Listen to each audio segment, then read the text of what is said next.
Hey guys, what's going on and welcome back to the show. So for this week's episode, we are reviewing the official Spalding Alpha Football. So this is the OG version that was basically the last version that was made by Spalding. Now there was a similar one, the Spalding Alpha, that was made in collaboration with Big Game USA. Now that ball has a lot of similarities, but in reality it's completely different from this one. And this was truly the last football that was ever made by Spalding.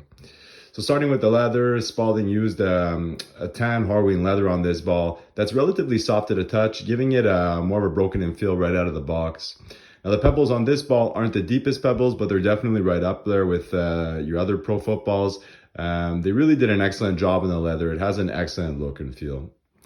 Aside from that, we got the laces. So these are basically rubber laces with a raised diamond texture to them.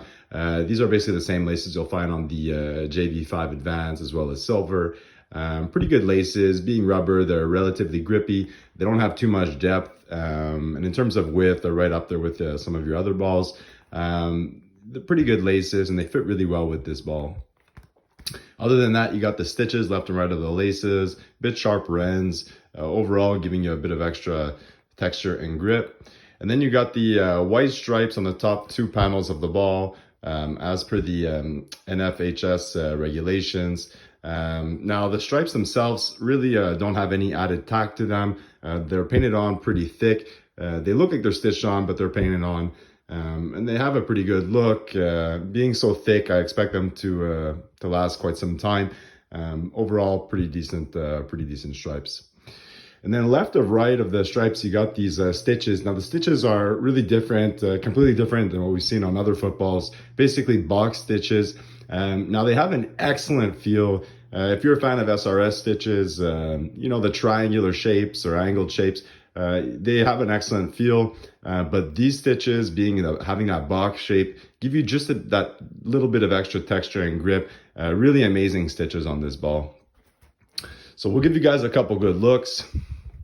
On this side of the ball, you got the Spalding logo, Spalding wording, the Alpha, and a really nice gold foil surrounded by a black stamp.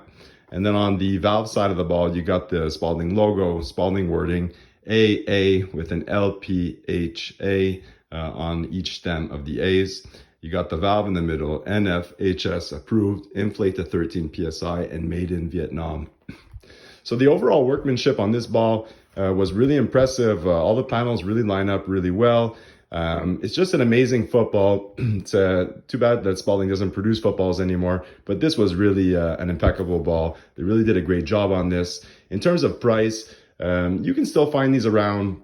They're not that hard to find. They'll run you more or less the same price as any other pro football, and it's definitely well worth it. Definitely a ball that I would suggest. So that's it for this week's review. I hope you guys liked the vid. Don't forget to hit that like button and subscribe if you haven't already, and tune in next week for another official leather football review.